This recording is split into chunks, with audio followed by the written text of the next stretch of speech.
Para kultivator benua Changsuan berjuang mati-matian di tengah kabut beracun. Senjata sihir pertahanan mereka meledak satu demi satu, dan teriakan pun terdengar satu demi satu. Pedang lembut Raja Ciol terputus oleh pisau tulang, meninggalkan luka dalam di dadanya yang terlihat hingga ke tulang. Tombak Aisyah berkarat dan berlubang. Dia terhuyung dan jatuh ke tanah, hampir dihancurkan menjadi bubur oleh boneka tulang itu. Formasi teratai hijau milik teratai biru runtuh sepenuhnya. Dia memuntahkan seteguk darah, dan saat dia tersapu oleh kabut hitam, dia melemparkan jimat giok ke arah Chen Ping dengan sekuat tenaga. Saat Chen Ping menangkap jimat giok itu, informasi yang tak terhitung jumlahnya membanjiri pikirannya. Ini adalah teknik pedang kuno yang diwariskan oleh Master Blue Lotus. Seseorang perlu menggunakan esensi dan darahnya sendiri sebagai pemandu dan memadatkan seluruh kekuatan spiritual tubuh menjadi sinar pedang sepanjang 3 inci, sehingga dapat menembus semua rintangan jahat di dunia. Namun harga yang harus dibayar dengan menggunakan pedang ini ialah ia akan menguras vitalitas sang kultivator, dan sekalipun berhasil, ia akan menjadi lumpuh. Ayo bertarung. Chen Ping menggigit lidahnya dan menyemprotkan darah ke pedang pembunuh naga. Badan pedang itu mengeluarkan suara nyaring bagaikan auman naga, dan pedang yang awalnya sepanjang 3 kaki itu mulai terus memanjang hingga berubah menjadi bilah cahaya sepanjang 1000 kaki. Kemanapun energi pedang itu lewat, retakan hitam tercipta di angkasa. Tepat ketika formasi surga pemakan tulang iblis hendak rampung, Chen Ping melompat ke atas, dan bilah cahaya dengan momentum penghancur dunia menebas ke arah pusat formasi. Tawa Raja Erosi Tulang berakhir dengan tiba-tiba. Dia buru-buru mengumpulkan energi iblisnya untuk melawan, tetapi saat dia bersentuhan dengan cahaya pedang, seluruh tubuhnya mulai hancur berkeping-keping. Kedua belas boneka tulang itu meledak menjadi bubuk tulang di seluruh langit pada saat yang sama, tetapi Raja Erosi Tulang di pusat formasi itu, bagaimanapun juga, adalah iblis pada tahap setengah langkah Mahayana. Meskipun dia terluka parah, dia masih memiliki kekuatan untuk melawan. Lengannya yang tersisa tiba-tiba membengkak dan berubah menjadi cakar hitam raksasa, yang langsung menuju jantung Chen Ping.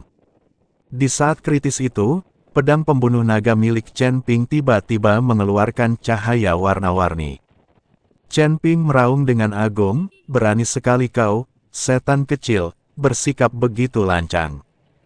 Bayangan naga emas terbang keluar dari pedang dan bertabrakan dengan cakar raksasa hitam.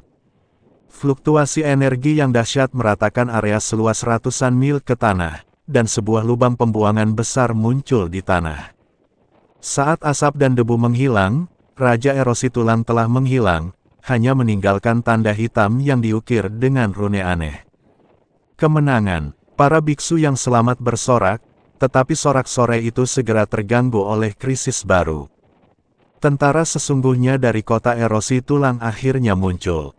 Para prajurit iblis yang berdesakan rapat itu bagaikan gelombang hitam, membanjiri seluruh langit.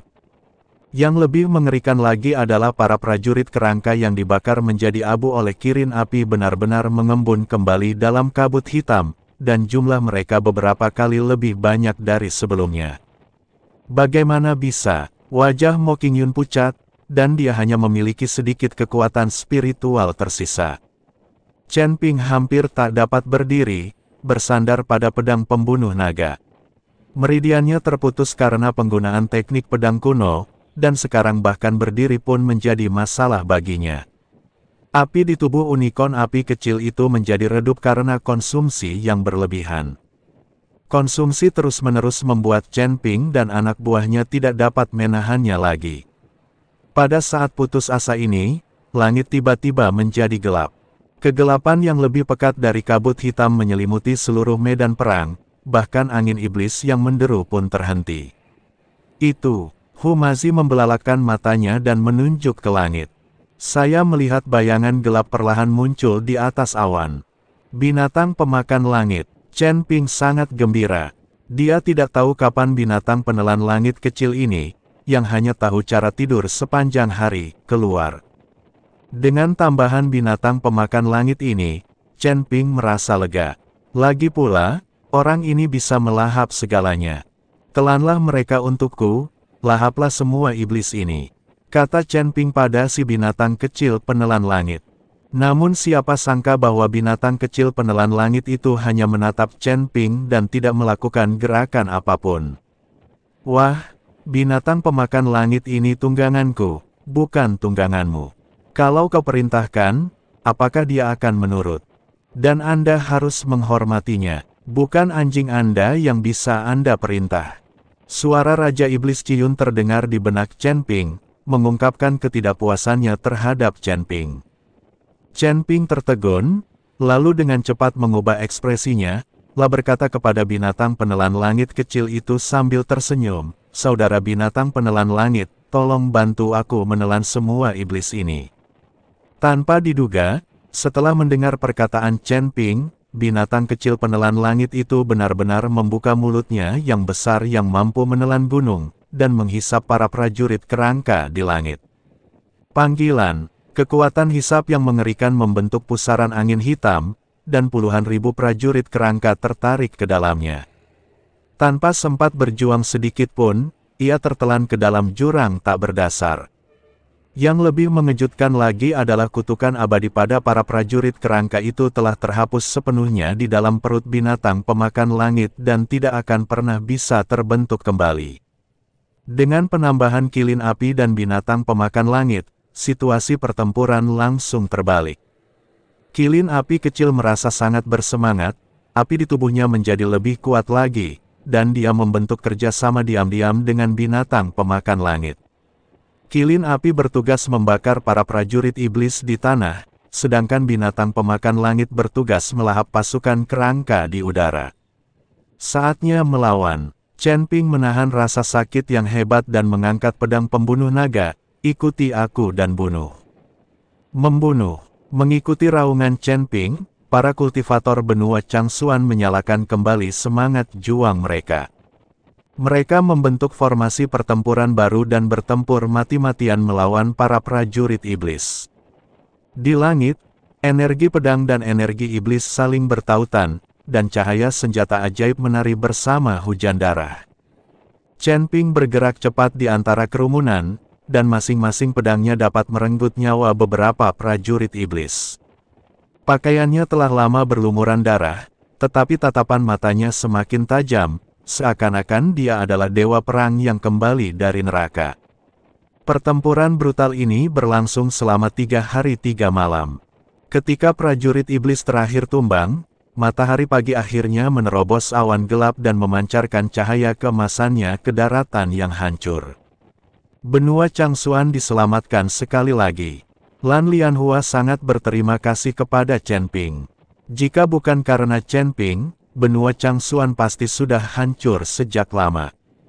Itu selesai ketika istana ke-8 menyerang. Rekan Taois Chen, terima kasih banyak. Sayang sekali kami tidak memiliki sumber daya untuk ditawarkan di benua Changsuan. Lan Lianhua berkata dengan malu ketika dia melihat penampilan Chen Ping yang lemah. Itu hanya hal yang mudah. Tubuhku akan baik-baik saja setelah beberapa hari istirahat.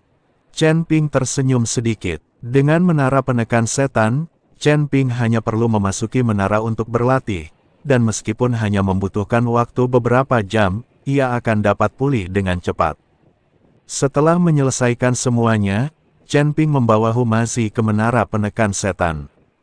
Kali ini, Humazi juga banyak mengonsumsi. Setelah menghabiskan sehari di menara penekan setan, mereka berdua menjadi penuh energi dan pulih seperti sebelumnya. Ketika Lan Lianhua melihat Chen Ping, dia juga terkejut. Namun, Mo Qingyun tidak terkejut. Dia pernah berada di menara penekan setan milik Chen Ping sebelumnya dan tahu betapa kuatnya menara itu. Rekan Taois Chen, kamu pulih seperti sebelumnya hanya dalam 1 hari. Sungguh menakjubkan. Mata teratai biru penuh dengan ketidakpercayaan. Chen Ping hanya tersenyum tipis, lalu bertanya, "Suan Nu, bolehkah aku bertanya, bagaimana pulau terapung benua Changsuan bisa melayang dari atas?" Lan Lianhua menggelengkan kepalanya, "Aku juga tidak tahu. Ketika aku mengambil alih benua Changsuan, pulau terapung itu sudah ada. Pulau itu tampaknya sudah ada selama bertahun-tahun, tetapi tidak ada yang ingat sudah berapa tahun. Apakah Anda menyukai lingkungan pulau terapung, rekan Daois Chen? Anda dapat tinggal di pulau terapung selamanya. Anda adalah dermawan benua Changsuan kami. Bahkan jika Anda tinggal di pulau ini selamanya, tidak akan ada yang merasa tidak puas. Tidak. Aku hanya penasaran. Aku tidak ingin tinggal di sini. Chen Ping melambaikan tangannya berulang kali. Chen Ping hanya ingin menjelajahi pulau terapung. Jika pulau terapung ini benar-benar peninggalan peradaban, dia akan menghasilkan banyak uang.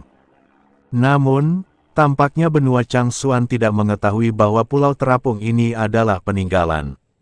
Sekarang Chen Ping hanya menebak. Karena Raja Iblis Ciyun mengatakan itu adalah relik, maka itu harus dijelajahi terlebih dahulu. Pada saat ini, seorang kultivator berlari menghampiri dan berkata kepada Lan Lianhua, "Suanu, Huo Jingjing tidak mau makan. Dia ingin melakukan mogok makan. Dia seorang kultivator dan dia tidak akan mati karena berpuasa. Jangan ganggu dia," kata teratai biru. Para biksu tidak perlu makan, jadi mereka tidak akan mati karena berpuasa. Namun Chen Ping berkata, "Saya telah menyegel meridiannya. Sekarang dia hanyalah orang biasa.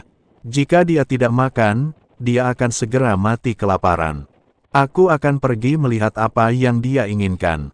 Chen Ping memutuskan untuk pergi dan melihat apa yang ingin dilakukan Huo Jingjing.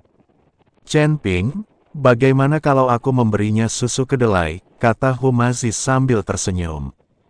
Chen Ping menatap pria itu dengan dingin lalu berbalik. Huo Jingjing adalah putri Huo Zhao, dan Chen Ping ingin menggunakan Huo Jingjing untuk mengancam Huo Zhao agar tidak main-main. Ketika Chen Ping memiliki kekuatan yang cukup untuk menghancurkan 8 istana dengan lambaian tangannya, Huo Jingjing tidak akan berguna. Setelah tiba di ruang bawah tanah dan melewati lapisan formasi, Chen Ping akhirnya melihat Huo Jingjing. Huo Jingjing masih mengenakan celana ketat yang sama, tetapi rambutnya acak-acakan dan dia tampak jauh lebih kuyu. Melihat Chen Ping datang, mata Huo Jingjing dipenuhi kemarahan. Jika Chen Ping tidak menangkapnya dan menyegel meridiannya, dia tidak akan berada dalam kondisi menyedihkan seperti ini. "Kau bisa membiarkanku pergi atau membunuhku, tapi aku tetap menyarankanmu untuk membunuhku, karena begitu aku pergi, aku akan membunuhmu dengan cara apapun." Huo Jingjing melotot ke arah Chen Ping dan berkata, "Sekalipun aku melepaskanmu, kau bukanlah tandinganku. Ayahmu telah kukalahkan. Apa yang bisa kau gunakan untuk membunuhku?" Chen Ping tersenyum tipis. Huo Jingjing tetap diam karena dia tahu apa yang dikatakan Chen Ping adalah kebenaran. "Karena aku tidak bisa membunuhmu, aku akan mati kelaparan. Sebagai anggota klan dewa, aku bisa mati, tetapi aku tidak akan pernah tahan di penjara olehmu." Wajah Huo Jingjing penuh dengan tekad. "Kalian para dewa suka menipu diri sendiri. Kalian hanyalah manusia, tetapi kalian pikir kalian mulia dan berpura-pura menjadi dewa. Tidakkah kau pikir ini konyol?" Mata Chen Ping penuh dengan penghinaan terhadap para dewa. "Beraninya kau menghujat klan dewa kami. Kau pantas mati." Huo Jingjing sangat marah, "Bagaimana kau bisa membandingkan ras manusia rendahan dengan klan dewa kami? Kami 1000 kali, 10.000 kali lebih mulia daripada ras manusia. Para dewa 10.000 kali lebih mulia daripada manusia. Bagaimana bisa kau bersikap tidak tahu malu seperti itu? Jika seorang manusia memiliki anak dengan seorang wanita dari ras dewamu, apakah anak itu akan menjadi mulia?" Chen Ping berkata sambil meludah. Bagaimana mungkin seorang wanita dari klan dewa kita bisa punya anak dengan pria rendahan dari klan manusia? Bermimpilah." Huo Jingjing mendengus dingin. "Baiklah, kalau begitu hari ini aku akan membiarkanmu merasakan kekuatan seorang pria hina." Setelah Chen Ping mengatakan ini, dia menerkamnya. "Apa yang akan kau lakukan? Lepaskan aku, dasar bajingan, dasar binatang." Huo Jingjing ketakutan dan berjuang mati-matian. Tetapi bagaimana dia bisa menahan kegilaan Chen Ping? Dengan cara ini, Huo Jingjing tersiksa seharian penuh dan semalam, dan dia hampir hancur berantakan. Chen Ping berdiri, menatap Huo Jingjing yang tidak bergerak, dan berkata sambil tersenyum dingin, apakah kamu masih sombong? Kamu masih saja melolong seperti itu. Apa bedanya kamu dengan Huo Jingjing? Huo Jingjing tidak berkata apa-apa, seluruh tubuhnya linglung. Keluar dari ruang bawah tanah, Chen Ping bertemu Hu Mazi yang menunggunya. Guru Hu, apa yang Anda lakukan di sini? Chen Ping bertanya dengan rasa ingin tahu. Chen Ping, kamu jahat sekali. Aku sudah berdiri di sini seharian penuh, mendengarkan wanita itu berteriak seharian penuh. Dasar bocah, kau bahkan tidak meneleponku untuk melakukan kebaikan seperti itu. Aku marah. Hu Mazi berpura-pura marah dan berkata, Tuan Hu, Anda sudah punya 2 wanita. Di usia Anda seharusnya tidak menggigit lebih dari yang bisa Anda kunyah. Chen Ping menepuk bahu Hu Mazi. Kalian, karena kalian masih muda, kalian tidak bisa bertarung sekuat tenaga. Tapi karena kalian jago bela diri, bisakah kalian mengajariku beberapa gerakan? Hu Mazi terkekeh dan berkata, mungkin aku punya waktu. Aku punya hal lain yang harus kulakukan. Setelah Chen Ping selesai berbicara, dia berbalik dan pergi.